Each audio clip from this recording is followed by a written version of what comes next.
హైదరాబాద్ లో కన్సల్టేషన్ మరియు 3,500 రూపాయల colour doppler test Avis hospitals లో ఉచితంగా పొందండి. Welcome to Suman TV. నేను మీ సుమన్ టీవీ. నాగ్ బ్లూ బగ్గింగ్ అంటే అసలు ఏంటి, దీనికి సంబంధించినటువంటి నష్టాలు ఏ విధంగా ఉంటాయి అండ్ మనం తీసుకోవాల్సినటువంటి జాగ్రత్తలు ఏంటి అనేటువంటిది ఈ రోజు మనతో పాటు హైకోర్టు అడ్వకేట్ రవీంద్రనాథ్ గారు ఉన్నారు. వారి మాటలో అడిగి తెలుసుకుందాం. Hello sir. హాయ్ అండి నాగరాజ్ గారు. సార్, ఈ బ్లూ బగ్ అంటే ఏంటి? అంటే దీనివల్ల జనరల్గా చాలామంది తెలియకుండానే దాని బారిన పడిపోయి నష్టాలు చవి చూస్తున్నటువంటి పరిస్థితులు చూస్తూ ఉన్నాం మనం. అంటే వీడియోని మొత్తం పూర్తిగా చూడండి, డెఫినెట్గా మీకు కొన్ని విషయాలు అయితే అర్థమవుతూ ఉంటాయి. ఎంత కేర్ఫుల్గా మనం ఏదైనా సరే, అంటే ఇప్పుడు ఇంటర్నెట్ యుగం కాబట్టి మనల్ని మనం ఎంత సేఫ్గా ఉంచుకోవాలని చెప్పడానికి మాత్రం ద బెస్ట్ వీడియో ఇది. సో వీడియోని పూర్తిగా చూడండి, మీ పిల్లలకు కూడా చూపించండి. నాగరాజ్ గారు, బ్లూ బగ్గింగ్ అన్నది ఇది ఒక ప్రమాదకరమైనటువంటి ఒక సమస్య. ముఖ్యంగా మనం ఏదైతే ఈ డివైస్లు వాడుతున్నామో, ఫోన్స్ కావచ్చు, ల్యాప్టాప్స్ కావచ్చు, కంప్యూటర్స్ కావచ్చు, అదేవిధంగా ఎలక్ట్రానిక్ ఐటమ్స్ ఏవైతే వాడుతున్నామో, స్పీకర్స్ కావచ్చు, స్మార్ట్ వాచెస్ కావచ్చు, ఏదైతే మనం వాడుతున్నామో మనకు తెలియకుండానే ఈ బ్లూ బగ్గింగ్ అనేటువంటి ఇటీవల కాలంలో చాలా ఎక్కువైపోయింది. ముఖ్యంగా దీని మీద ఢిల్లీ, చెన్నై, కోల్కతా ఇటువంటి మహానగరాల్లో దీని మీద ఆల్రెడీ కొన్ని కేసులు నమోదై ఉన్నాయి. ఆల్రెడీ దీనికి సంబంధించి నేను యాక్చువల్గా ఇది నాకు సంబంధించిన విషయం కాదు, లీగల్ సంబంధించి మాట్లాడదాం అనుకున్నాను. కానీ ఇటీవల కేసులు అయితే ఎప్పుడైతే ప్రమాదకరంగా మారాయో, చాలా కేసులు ఎప్పుడైతే వస్తున్నాయో, దీన్ని ఇమీడియట్గా నిన్న రీసెంట్గా తెలంగాణ ఫోరంలో కూడా, ముఖ్యంగా సైబర్ ఫోరంలో కూడా దీని మీద ఒక చర్చా గోష్ఠి నడిచింది. ఇటువంటి ప్రమాదాలు కూడా తొందరలో వచ్చే అవకాశం ఉంది కాబట్టి ప్రజల్ని హెచ్చరించే ఉద్దేశంతో అసలు ఈ బ్లూ బగ్గింగ్ ఏంటి, ఎలా వ్యాప్తి చెందుతుంది, దీని బారిన మనం ఎలా పడతాం మనం అనే విషయాలు నాకు తెలిసిన ఇన్ఫర్మేషన్ మీకు అందజేసే ప్రయత్నం చేస్తాను. డెఫినెట్గా ఏంటంటే ఇది వాల్యుబుల్గా ఉన్న ఇన్ఫర్మేషన్. నాగరాజ్ గారు, ఈరోజు మనం డివైస్ లేకుండా బయట ఏ పని చేయలేని పరిస్థితి. ముఖ్యంగా మనం ఫోన్పేలు కావచ్చు, గూగుల్ పేలు కావచ్చు, పేమెంట్స్ ఇవ్వాలన్నా, పేమెంట్ తీసుకోవాలనుకున్నా, అదేవిధంగా ఎనీ ఐటమ్ మనం ఏ సొసైటీలో మార్నింగ్ టు ఈవినింగ్ వరకు మనం డివైస్ లేకుండా, ముఖ్యంగా ఇంటర్నెట్ వినియోగం లేకుండా ఏ పని కూడా చేయలేని పరిస్థితిలో ఈరోజు మనం ఉన్నాం. దానికి వయసుతో తారతమ్యం లేదు. పెద్దవాళ్ళు కావచ్చు, చిన్నవాళ్ళు కావచ్చు, ప్రతి చిన్న విషయాన్ని కూడా మనం పూర్తిగా మన డివైస్, మన చేతిలో నుండి మన మొబైల్ హ్యాండ్స్ పూర్తిగా డిపెండ్ అయిపోయినాం. పూర్తిగా నాట్ ఓన్లీ మన ఏది పెద్ద సాఫ్ట్వేర్ రంగం నిపుణులు కాకపోయినప్పుడు కూడా మనకి తెలియకుండానే ప్రతి వ్యక్తి సాఫ్ట్వేర్ రంగం ఒక నిపుణుడిగా మారిపోయాడు. ఏంటంటే డివైస్ ఏదైతే యూజ్ చేస్తున్నాడో డెఫినెట్గా ఒక ఇన్ఫ్లుయెన్స్ అయిపోతున్నాడు. ఎందుకంటే మనం డివైస్ లేకుండా ఏ పని చేయలేము. మనం బహుశా సూర్యోదయం ఆగిపోతున్నామో కానీ మన నిత్య జీవితంలో మనం ఒక సూర్యుడు కనిపించకపోయినా, మబ్బులు వేసి సూర్యుడు ఒకరోజు కనిపించకపోతున్నామో కానీ మన చేతిలో ఉన్న డివైస్ మనం చూసుకోకుండా మాత్రం ఏ రోజు మనకి తెల్లారదు, సూర్యాస్తమయం కూడా జరగదు నాగరాజు గారు. సో ఇటువంటిప్పుడు ఏదైతే ఈ వైరస్లు వస్తున్నాయో దీనికి సంబంధించి మనం కొద్దిగా అలర్ట్గా ఉండాల్సిన ఆవశ్యకత అయితే ఉంది. ఏ రకంగా అసలు ఈ బ్లూ బగ్గింగ్ అంటే ఏమిటి? ఇప్పుడు మీరు ముందుగా అడిగిన ప్రశ్న ఏంటంటే ఎన్నో విషయాలు ఉన్నాయి. అందులో ఈరోజు మనం చర్చలో తీసుకునే విషయం ఏంటంటే ఈ బ్లూ బగ్గింగ్ అంటే సింపుల్ ఏం లేదండి. మనం ఆల్రెడీ బ్లూటూత్ వాడకం అనేది ఇటీవల కాలంలో చాలా ఎక్కువగా పెరిగింది. అంటే ఏం చేస్తున్నాం, మనం వాడుతున్నటువంటి యూట్యూబ్లో వీడియోస్ కావచ్చు, లేకపోతే మనం ఫ్రెండ్స్తో మాట్లాడడానికి కావచ్చు, లేకపోతే వీడియోస్ చూడడానికి కావచ్చు, ఎనీథింగ్. ఈ మధ్య అది కూడా వైర్లెస్ బ్లూటూత్ వాడకం చాలా అధికమైపోయింది. ఎప్పుడైతే ఏది ఎక్కువగా యూజ్ చేస్తుంటారో అక్కడే ఈ సైబర్ నేరగాళ్ళు అన్న వాళ్ళు ఇక్కడే ఇంటర్ఫేర్ అవుతూ ఉంటారు. అయితే ఈ బ్లూటూత్ ద్వారా చేసినటువంటి హ్యాకింగ్నే ఈ బ్లూ బగ్గింగ్ హ్యాకింగ్ అంటారు దీన్ని. యాక్చువల్గా అంటే బ్లూటూత్ ద్వారా మన డివైస్లోకి వాళ్ళు ప్రవేశిస్తారు. ఏ రకంగా ప్రవేశిస్తారు బ్లూటూత్ ద్వారా అంటే నేను మీకు ఇప్పుడు డిస్కషన్ చేస్తాను. దానికి సంబంధించింది మనం బ్లూటూత్ కనెక్ట్ చేసి వాడతాం. బ్లూటూత్ కనెక్ట్ చేసేటప్పుడు ఏమైతే అంటే జనరల్గా చూడండి, బ్లూటూత్ మనం పేరింగ్ చేస్తాం. పేరింగ్ చేసేటప్పుడు ఇమ్మీడియట్గా ఆ సరౌండింగ్స్ అంటే 10 మీటర్ల డిస్టెన్స్లో ఎక్కడెక్కడైతే మనకి ఎన్ని డివైసెస్ ఉన్నాయో ఆ డివైస్ లిస్ట్ మొత్తం కూడా ఇక్కడ మనకి లిస్ట్ కనిపిస్తుంది. మనం వాడిన ఈ బ్లూటూత్ ఏదైతే కంపెనీ ఉంటుందో అది ఏదో ఒక బ్రాండ్ వాడతాం. ఆ బ్రాండ్ సంబంధించిన ఆ పేరింగ్ కోడ్ అనేది ఎగ్జాక్ట్లీ మన డివైస్ మీద వస్తాయి. ఇమ్మీడియట్గా పేరింగ్ చేస్తాం. ఇమ్మీడియట్గా పేర్ అవ్వగానే ఇమ్మీడియట్గా కనెక్ట్ అవుతుంది, ఒక సౌండ్ వస్తుంది. కనెక్ట్ తోటి మనం వైర్లెస్గా మనం బ్లూటూత్ వాడకడం అనేది జరుగుతూ ఉంటుంది. ఇది స్మార్ట్ వాచ్ కావచ్చు. ఈ రీసెంట్గా నాట్ ఓన్లీ మొబైల్స్ ఒకటే కాదు నాగరాజు గారు, వాయిస్ కమాండ్స్ తోటి ఇంట్లో టీవీలు వాడేవాళ్ళు ఉన్నారు, వాయిస్ కమాండ్స్ తోటి ఇంట్లో ఫ్రిడ్జ్లు వాడేవాళ్ళు ఉన్నారు, వాయిస్ కమాండ్స్ తోటి ఇంట్లో ఫ్యాన్స్ ఆపరేట్ చేసేవాళ్ళు, ఏసీలు ఆపరేట్ చేసేవాళ్ళు. టెక్నాలజీ పెరిగింది కాబట్టి సో ఇట్స్ ఎ మ్యాండేటరీ. అది లేకుండా మనం డైలీ లైఫ్ లేదు. అంటే సాధారణ వ్యక్తి మామూలుగా యూట్యూబ్లో పాటలు వినడానికి వాడే దగ్గర నుంచి హై ప్రొఫైల్ వరకు రకరకాలుగా బ్లూటూత్ వాడకం అనేది మ్యాండేటరీ అన్నట్టు స్థాయికి వచ్చేస్తారు. ఎందుకంటే ఈ కేబుల్స్ అవి లేకుండా డైరెక్ట్గా బ్లూటూత్ అయితే వితౌట్ ఎనీ కనెక్షన్ లేకుండా అంటే వైర్లెస్ డివైస్ వాడడం అయితే జరిగింది. ఇక్కడే ఈ హ్యాకర్స్ ఏ రకంగా ఇంటర్ఫేర్ అవుతారో, మన డివైస్లోకి ఇంటర్ఫేర్ అవుతారంటే దాన్ని నేను మీకు విశదీకరంగా చెప్తాను. బ్లూ బగ్గింగ్ అని ఏదైతే ఇప్పుడు మనకు వినిపిస్తుందో నాట్ ఓన్లీ ఒక బ్లూ బగ్గింగ్ ఒకటే కాదు, దీంట్లో ఇంకొక 3 కూడా ఉన్నాయి, ఇంకొక 2 కూడా ఉన్నాయి. ఇందులో ఒకటి బ్లూ జాకింగ్ అంటారు, ఇంకొకటి బ్లూ స్నార్పింగ్ అంటారు. అవి కూడా ఈ బ్లూ జాగింగ్లో ఒక పార్టే. అయితే ఏంటి నేను ఆ డీటెయిల్స్ చెప్పిన తర్వాత ఇవి ఎలా ట్రేస్ చేస్తారు, ఎలా ఇంటర్ఫేర్ అవుతారు, ఇవన్నీ కూడా నేను మీకు షేర్ చేసుకుంటా. ముఖ్యంగా ఈ బ్లూ జాకింగ్ అంటే ఏంటి అంటే, బ్లూ జాకింగ్ అంటే మన డివైస్ ఎక్కడైతే ఉంటాయో మన డివైస్ మనం క్లిక్ చేయగానే పేరింగ్ అవుతుంది. పేరింగ్ అవ్వగానే మన డివైస్ అతని ఆపరేషన్లోకి వెళ్తుంది. ఇక్కడ ఏం చేస్తాడు బ్లూ జాకింగ్ అంటే, కేవలం టెక్స్ట్ మెసేజెస్ మాత్రమే వస్తాయి. ఏదో ఒక లింక్ వస్తుంది, ఏదో ఒక అన్వాంటెడ్ ఒక లింక్ వస్తుంది, మనం తెలియకుండా దాని మీద క్లిక్ చేసేటట్టుగా మనం అట్రాక్టివ్ చేసే విధంగా ఉంటుంది ఆ లింక్. కేవలం లింక్స్ మాత్రమే పంపిస్తాడు బ్లూటూత్ ద్వారా. దాన్ని బ్లూ జాకింగ్ అంటారు. రెండోది బ్లూ స్నార్పింగ్. బ్లూ స్నార్పింగ్ అంటే ఇట్స్ కొంత డేంజరస్ సిస్టమే. ఇందులో ఏం చేస్తారంటే, బ్లూ స్నార్పింగ్ అంటే టెక్స్ట్ మెసేజెస్ వస్తాయి, మన వాయిస్, మన కాల్స్ లిస్ట్ మొత్తం కూడా అతను ఆపరేట్ చేస్తాడు, మన డివైస్ మొత్తం కూడా అతని చేతుల్లోకి వెళ్ళిపోతుంది. At the same time voice calls కావచ్చు, ఫొటోస్ కావచ్చు, వీడియోస్ కావచ్చు, మనం ఎవరెవరితో ఉన్నాం, మన ప్రైవేట్ మ్యాటర్ మొత్తం కూడా వేరే థర్డ్ పర్సన్ ఆపరేషన్లోకి వెళ్తుంది. దాన్ని బ్లూ స్నార్పింగ్ అంటారు. ఇది చాలా dangerous.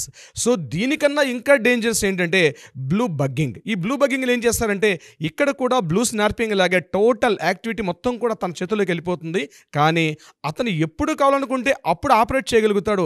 That is called blue bugging. అంటే ఏం చేస్తాడు, ఇందులో బ్యాక్ డోర్ ఒక సాఫ్ట్వేర్ ఆపరేట్ చేస్తాడు. ఇన్ ఫ్యూచర్లో ఎప్పుడైనా సరే మన దగ్గర ఉన్న డేటాను, అంటే మన మొబైల్ని అతను ఆపరేట్ చేసుకునే స్థాయిలో తీసుకెళ్తాడు. That is a blue bugging. Blue snarfing కన్నా చాలా డేంజరస్ సిస్టమ్ ఏంటంటే బ్లూ బగ్గింగ్ అన్నది. సో ఈ 3 విధానాలు ఉంటాయి: blue jacking, blue snarfing and blue bugging. So ఆ డీటెయిల్స్ నేను మీకు చెప్పడం జరిగింది. ఇలా ఉంటాయి అంటే నేను ప్రైమరీ ఇన్ఫర్మేషన్ ఇస్తున్నాను. అంటే మన డివైస్ మనం తెలియకుండానే బ్లూటూత్ ద్వారా థర్డ్ పర్సన్ మన మొబైల్ని హ్యాక్ చేసే విధానాన్ని ఈ బ్లూ బగ్గింగ్ అంటారు. ఈ రెండింటికన్నా చిట్టచివరిదైనటువంటి బ్లూ బగ్గింగ్ చాలా డేంజరస్ సిస్టమ్. అయితే దీన్ని ఎట్లా ఇంటర్ఫేర్ అవుతారు మన డివైస్లోకి అంటే, మొట్టమొదటిగా మనం బ్లూటూత్ మనం పేరింగ్కి వెళ్ళేటప్పుడు ఏం చేస్తారంటే, 10 మీటర్ల డిస్టెన్స్లో ఉన్నటువంటి ఏదైతే సుమారుగా దీని 2 రకాలుగా ఉంటుంది. అక్కడ ఉన్నటువంటి ఒక 10 సంఖ్యలో 20 సంఖ్యలో మనకు కొన్ని కనెక్షన్స్ కనిపిస్తాయి. ఇమీడియట్గా మనం క్లిక్ చేస్తాం, క్లిక్ చేయగానే పేర్ అవుతుంది, పేర్ అవగానే మనం వింటాం. అయితే ఇక్కడే ఈ హ్యాకర్ అనేవాడు ఎట్లా ఇంటర్ఫేర్ అవుతాడు అంటే, మనం ఏదైతే ఏ పేరింగ్ వాడుతున్నామో, ఇది ఒక కంపెనీ బ్రాండ్, XYZ కంపెనీస్ ఉంటాయి, ఆ కంపెనీ బ్రాండ్స్కి అనుగుణంగా ఉన్నట్టుగా కొన్ని ఏదైతే లోకల్ బ్రాండ్ ఎక్కువ ఉంటాయి, దాన్ని మనకు తెలియకుండానే ఆల్మోస్ట్ సిమిలర్గా ఉన్నటువంటి ఒక లింక్ పంపిస్తాడు. ఆ లింక్ మనం ఏమనుకుంటుంది, మన డివైస్ అనుకుని జస్ట్ క్లిక్ చేస్తాం. విత్ ఇన్ ఫ్రాక్షన్ ఆఫ్ సెకండ్స్లో జస్ట్ పెయిర్ అన్నటువంటి క్లిక్ చేసే సందర్భంలోనే ఇమ్మీడియట్గా మన డివైస్ అతని చేతుల్లోకి వెళ్ళిపోతుంది. This is the stage 1. Stage 2లో ఏం చేస్తాడంటే, ఎప్పుడైతే పేరింగ్ అయిందో ఇమ్మీడియట్గా ఆయన మన సిస్టమ్ని తన కంట్రోల్ తీసుకుంటాడు. ఇమ్మీడియట్గా మన సిస్టంలోకి ఒక లింక్ వస్తుంది.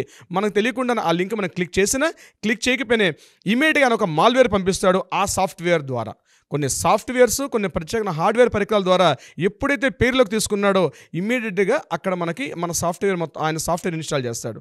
సో మాల్వేర్ ఇన్స్టాల్ అయిపోయింది మన డివైస్లోకి, ఆ మాల్వేర్ ఇన్స్టాల్ అయిపోతుంది. This is the stage 2.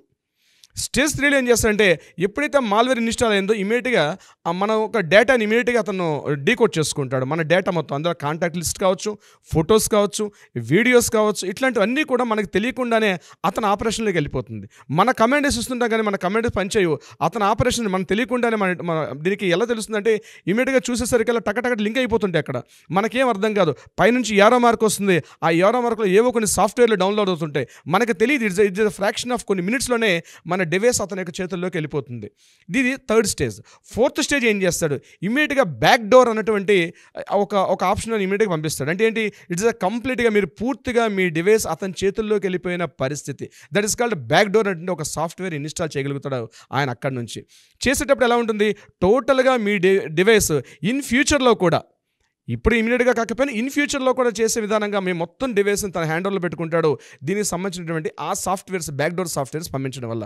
నేను మీకు ముందుగా చెప్పినటువంటి ఈ బ్లూ జాగింగ్ ఏదైతే చెప్పాను, బ్లూ జాకింగ్ అని చెప్పాను, blue jogging it's only temporary period మాత్రం ఉంటుంది. అంటే కొద్ది రోజులే, ఒక 1 hour 2 hours ఉంటుంది. ఆయన అక్కడి నుంచి ఎగ్జిట్ అయిపోతాడు. ఆ లింక్ మీరు క్లిక్ చేయకపోతే బై డిఫాల్ట్ క్లోజ్ అయిపోతుంది. అది బ్లూ జాకింగ్. కానీ ఇక్కడ నేను చెప్పినటువంటి రెండోది అయితే బ్లూ స్నార్పింగ్ అని చెప్పాను. బ్లూ స్నార్పింగ్ కొంత టైం ఉంటుంది. అతను బ్యాక్ డోర్ మాత్రమే ఇన్స్టాల్ చేయలేకపోతాడు. కానీ బ్లూ బగ్గింగ్లో ఏం చేస్తాడంటే, టోటల్గా మీరు ఎన్నాళ్ళు డివైస్ వాడతారో ఆ డివైస్ వాడిన అన్నాళ్ళు కూడా కంప్లీట్గా మీ డేటా మొత్తం కూడా అతని చేతిలో ఉంటుంది. బ్యాక్ డోర్ కూడా ఆప్షన్ తీసుకొస్తాడు. మీరు ఈ సిమ్ తీసుకెళ్ళి ఇంకో మొబైల్ వేసినా సరే ఇమ్మీడియట్గా అక్కడ కూడా మీ కొత్త డేటాను కూడా కలెక్ట్ చేసుకునే పవర్ఫుల్ ఈ హ్యాకింగ్ ఏదైతే ఉందో ఇది కంప్లీట్గా బ్లూ బగ్గింగ్లోకి తీసుకోగలుగుతాడు. అంటే ఇది మీకు ఎలా ఇన్స్టాల్ చేస్తాడో చెప్పాను. ఇక్కడ 2 రకాలుగా ఉంటుంది. కొన్ని సాఫ్ట్వేర్స్ ఏంటంటే మీ నియర్ బై ఉన్నటువంటి ఉన్నటువంటి హౌసెస్లో, ముఖ్యంగా బాగా ఉన్నటువంటి ఏరియాస్లో మీకు 10 మీటర్ల డిస్టెన్స్లో మీకు కనిపించే వాటిలో ఏదో దాన్ని క్లిక్ అవ్వడం ఇంతకుముందు జరిగేది. కానీ రీసెంట్గా వచ్చిన సాఫ్ట్వేర్ టెక్నాలజీస్ అంటే నియర్ బై, అంటే సుమారుగా ఒక 10 కిలోమీటర్లు 20 కిలోమీటర్ రేడియస్లో ఉన్నటువంటి వాటిలో కూడా తెలియకుండానే మీకు ఏదో ఒక పెయిరింగ్ వస్తుంటుంది. ఇమీడియట్గా మీరు క్లిక్ చేయగానే మీకు తెలియకుండానే ఆ థర్డ్ పర్సన్ హ్యాకర్ మీ డివైస్లోకి వచ్చి కూర్చుంటాడు. మీకు తెలియకుండా టోటల్ డేటా అనేది తస్కరిస్తాడు. ఇది ఏం చేస్తాడు? రకరకాల బ్లాక్మెయిలింగ్స్ చేస్తాడు. రకరకాలుగా ఉన్నటువంటి ఎంత మిస్యూజ్ చేయాలో అంత మిస్యూజ్ చేస్తాడు. తెలియని వాళ్ళు ఏం చేస్తారంటే తెలియకుండానే ఆ మోసాలకు గురి కాబడే అవకాశం కూడా ఉంటుంది. దీనికి సంబంధించినటువంటి ఎప్పుడైతే సాఫ్ట్వేర్ మీ డివైస్లోకి మీకు తెలియకుండా మీ డివైస్లో థర్డ్ పర్సన్ ఎప్పుడైతే ఆపరేట్ చేస్తాడో ఎవ్రీ మూమెంట్ కూడా కనిపిస్తుంటుంది. మీరు ఏ ట్రాన్సాక్షన్ చేస్తున్నారో తెలుస్తుంది, మీరు ఎవరితో మాట్లాడుతున్నారో తెలుస్తుంది, మీరు ఏ ఫొటోస్ తీస్తున్నారో తెలుస్తుంది, మీ ఫ్యామిలీ మెంబర్స్ మీ దాంతో ఉన్న లింకప్ను కూడా తీసుకునే సాఫ్ట్వేర్లు కూడా కొత్తగా వస్తున్నాయని చెప్పి రీసెంట్గా ఢిల్లీ పోలీసులు చెప్పారు. బాస్ అది ఇప్పటికీ మనకు అప్డేట్ అయిందో లేదో తెలియదు. అంటే టోటల్గా మీరు ఎవరితో కాంటాక్ట్లు ఉంటారో ఈవెన్ వాళ్ళ నెంబర్లను కూడా ఎక్కడి నుంచి కూడా హ్యాక్ చేసే అవకాశం ఉంటుంది. It's a danger situation. So just ఒక డివైస్ తోటి వాడు చేసిన సాఫ్ట్వేర్ అంత టెక్నాలజీకి వెళ్ళిపోయింది హ్యాకింగ్. ఇది నిజంగా చాలా ప్రమాదకరమైన సమస్య. అయితే ఈ సమస్య నుంచి మనం ఎలా ఎదుర్కోవాలి, ఏం చేస్తే మనం ఈ ప్రాబ్లం నుంచి మనం ఫేస్ చేయకుండా తప్పించుకునే అవకాశం ఉంటుంది అన్నది నేను మీతో కొన్ని పాయింట్స్ చెప్తాను నాగరాజు గారు. షూర్ అండి. ఫస్ట్ పాయింట్ నాగరాజు గారు, దీంట్లో మన బ్లూటూత్ మనం యూజ్ చేయనప్పుడు ఇమీడియట్గా బ్లూటూత్ ఆప్షన్ ఏదైతే ఉంటుందో ఇమీడియట్గా దాన్ని ఆఫ్ మోడ్లో పెట్టుకోవడం అనేది చాలా చాలా ఇంపార్టెంట్. This first option. మనం బ్లూటూత్ యూజ్ చేయట్లేదు, డెఫినెట్గా ఆఫ్ చేసేసండి. మీరు స్మార్ట్ వాచ్ వాడినా, ఇప్పుడు నేను చెప్పినట్టు స్మార్ట్ వాచ్ వాడినా, లేదా ఎనీ ఎలక్ట్రానిక్ ఐటమ్స్ వాడేటప్పుడు దాన్ని కనెక్షన్ ఇంట్లో స్పీకర్స్ వాడతారు. ఈ మధ్య కామన్ అయిపోయింది. ఆ స్పీకర్స్ వాడేటప్పుడు కూడా బ్లూటూత్ ఆప్షన్ తీసుకోవడం. ఇమీడియట్గా మీరు ఎప్పుడైతే బ్లూటూత్ మీరు వాడట్లేదో ఇమీడియట్గా దాన్ని ఆఫ్ చేసుకునే మూడ్లో పెట్టుకోండి. నెంబర్ 2, ఒక ఇంపార్టెంట్ పాయింట్ నాగరాజు గారు, ముఖ్యంగా మనం బ్లూటూత్ ఆన్ చేసేటప్పుడు కొన్ని మోడర్న్ అంటే కాస్ట్లీయెస్ట్ ఫోన్లో ఆటో జాయిన్ అని ఒక ఆప్షన్ వస్తుంటుంది. ఆటో జాయిన్ అంటే మీరు లేకపోయినా సరే ఇమీడియట్గా అక్కడ దగ్గర ఉన్న డివైస్ అన్ని కూడా చూపిస్తుంటుంది. ఆటో జాయిన్ అన్న ఆప్షన్ని మీరు ఎప్పుడు కూడా అది ఆఫ్ మోడ్లో పెట్టుకోవడం వల్ల చాలా యూజ్ అవుతుంది. ఆటో జాయిన్ అన్న ఆప్షన్ పెట్టుకోవడం వల్ల ఇమీడియట్గా మీకు ఆ సాఫ్ట్వేర్ ఎవరైతే హ్యాకర్ మీ డివైస్లోకి వచ్చే అవకాశం ఉంటుంది. కాబట్టి ఆటో జాయిన్ అన్నటువంటి ఆప్షన్ని మీరు ఆఫ్ చేసుకోవాలి. మూడోది, ఎప్పటికప్పుడు మీ డివైస్లో సాఫ్ట్వేర్ అప్డేట్స్ వస్తుంటే డెఫినెట్గా ఆ సాఫ్ట్వేర్ అప్డేట్స్ను కూడా మీరు ఎప్పటికప్పుడు అప్డేట్ చేసుకోవడం వల్ల కూడా కొంతవరకు దీని ప్రమాదం బారిన పడే అవకాశం అయితే ఉంటుంది. ప్రతి డివైస్కి ఒక యూనిక్ ఐడెంటిఫికేషన్ నెంబర్ ఉంటుంది. ఆ యూనిక్ ఐడెంటిఫికేషన్ నెంబర్ ఏది ఉంటుందో అది మీరు ఎవరికి విజిబుల్ కాకుండా ఆ నెంబర్ని మీరు ఒక సీక్రెట్ మోడ్లో పెట్టుకుంటే డెఫినెట్గా కొంతవరకు ప్రమాద బారిన పడే అవకాశం కూడా తగ్గుతుంది. ఇంకొకటి, మీరు పబ్లిక్ ప్లేస్లోకి వెళ్ళేటప్పుడు పబ్లిక్ వైఫై వాడే సందర్భంలో పబ్లిక్ వైఫైలో డెఫినెట్గా మీరు VPN అది వాడుకోవడం వల్ల మీకు కొంతవరకు సేఫ్టీ మెజర్స్లో మీరు ఉంటారు. నెంబర్ 3, మీరు పేరింగ్ చేసేటప్పుడు చాలా అలర్ట్గా ఉండండి. పేరింగ్ చిన్న లెటర్స్, ఒక లెటర్ తేడా ఉంటుంది, లేకపోతే ఏదో అన్యూజువల్గా మీకు కనిపిస్తుంది. అక్కడ మీకు ఎప్పుడైతే సస్పెక్ట్ చేస్తారో ఇమీడియట్గా డిలీట్ చేసేయండి. ఇంకొకటి ప్రధానమైన పాయింట్ ఏంటంటే, మీరు ఎప్పుడైనా ఆఫ్లో ఉండేటప్పుడు కనెక్ట్ చేసేటప్పుడు మీకు తెలియకుండా ఒక 10-15 డివైస్లు మీకు అక్కడ బ్లూటూత్ ఆప్షన్లు కనిపిస్తాయి. ఆ కనిపించేటప్పుడు మీరు మ్యాక్సిమం ఎప్పటికప్పుడు మీకు ఖాళీ ఉన్నప్పుడల్లా కూడా డిలీట్ చేసుకుంటూ వెళ్తుండండి. అన్ఐడెంటిఫైడ్ ఏదైనా సోర్సెస్ మీకు కనిపిస్తుంటే ఫ్రీ టైంలో మీరు ఖాళీగా కూర్చున్న టైంలో ఎప్పుడైనా జస్ట్ ఓపెన్ చేయండి. ఒక అన్లింక్స్ ఏమైనా కనిపిస్తే ఎప్పటికప్పుడు డిలీట్ చేసుకుంటూ వెళ్ళడం వల్ల కొంతవరకు మీ డివైస్ మీరు సేఫ్టీగా ఉంటారు. లేకపోతే చాలా ప్రమాదాలు. అంటే రీసెంట్గా మాకు వచ్చే కేసులు చెప్తాను నాగరాజు గారు. కొన్ని కేసులు ఇతని యొక్క ఇన్వాల్వ్మెంట్ ఉండదు, కానీ ఎక్కడో మనీ ట్రాన్స్ఫర్ అయిపోయిన విషయంలో కానీ, లేకపోతే కొన్ని రీసెంట్గా 124 crores రూపీస్ ఒక అకౌంట్ నుంచి ట్రాన్స్ఫర్ అయింది కేవలం ఈ యొక్క బ్లూ బగ్గింగ్ అనే కాన్సెప్ట్ వల్లనే. అతను తెలియకుండానే అతని అకౌంట్ నుంచి అమౌంట్ ట్రాన్స్ఫర్ అయింది. ఇదంతా థర్డ్ పర్సన్ ఆపరేట్ చేస్తున్న డివైస్ మీ చేతిలో ఉంటుంది, కానీ మీరు ఏమనుకుంటారంటే మీరు ఆపరేట్ చేస్తున్నారు అనుకుంటారు. కానీ థర్డ్ పర్సన్ యొక్క బ్లూటూత్ అనే కాన్సెప్ట్లో రీసెంట్గా వచ్చినటువంటి ఒక చైనా నుంచి వచ్చినటువంటి ఈ బ్లూ బగ్గింగ్ సమస్య ఇటీవల చాలా ఎక్కువగా కనిపిస్తుంది.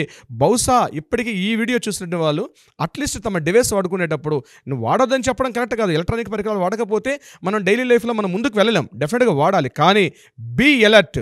సమస్య జరిగిన తర్వాత ఎక్కడికి పోవాలి, ఎవరితో మాట్లాడాలి, అయ్యోని లబోదిబోం అనే కన్నా ముందుగానే అలర్ట్గా ఉండడం వల్ల prevention is the better than cure అన్నది చాలా యూస్ఫుల్ అవుతుంది. ముఖ్యంగా నాగరాజు గారు, అమ్మాయిలు, కాలేజీకి వెళ్ళే అమ్మాయిలు, ఆఫీస్ జాబులకు వెళ్ళే అమ్మాయిలు, సాఫ్ట్వేర్లకు వెళ్ళే అమ్మాయిలు, ఉద్యోగస్తులు కావచ్చు, కాలేజ్ అమ్మాయిలు, ముఖ్యంగా టీనేజ్కి వచ్చే అమ్మాయిలకి ఈ ఆన్లైన్ క్లాసుల పేరుతో కంపల్సరీ వాళ్ళకి బ్లూటూత్ ఆన్ చేసుకుని క్లాసెస్ వినాలి.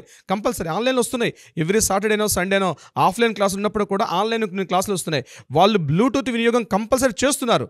ఎందుకంటే క్లాసెస్ డివైస్ ముందు పెట్టుకుని కంపల్సరీ క్లాసెస్ వినాలి. ఇటువంటి సందర్భాల్లో అలర్ట్గా అమ్మాయిలకి నేను హెచ్చరిక చేస్తున్నాను, ఒక సూచన చేస్తున్నాను. మీరు మీ బ్లూటూత్లు అలర్ట్గా లేకపోతే మీకు తెలియకుండానే మీ పర్సనల్ డేటా మొత్తం కూడా, మీ ఫొటోస్ కావచ్చు, మీరు ఎవరెవరితో మాట్లాడుతున్నారు చేస్తున్నారు, ఇట్లాంటివన్నీ కూడా మీకు తెలియకుండానే థర్డ్ పర్సన్ ఆపరేట్ చేస్తూ ఎవరెవరికో ఎక్కడెక్కడికో వెళ్తాయి. దానివల్ల మీకు తెలియకుండానే మీకు వేరే కాల్స్ వస్తాయి, థ్రెటన్స్ వస్తాయి, మీరు చెప్పుకోలేరు. సోషల్ మీడియాలో మార్ఫింగ్లు చేసి ఫోటో పెట్టేసేంత స్థాయికి వెళ్ళిపోతూ ఉంటుంది. అవునండి, కొంత ఆశ్చర్యానికి గురి చేసేటువంటి విషయం ఇది. చాలా డీటెయిల్గా చెప్పారండి, అంటే ఏ విధంగా జరుగుతుంది ఏంటి అనేటువంటి విషయం మీద. అంటే ఇప్పుడున్న ఆడపిల్లలు కూడా తెలుసుకోవాల్సినటువంటి అంటే ఒక ఆడపిల్లలనే కాదు అందరూ తెలుసుకోవాల్సినటువంటి విషయం.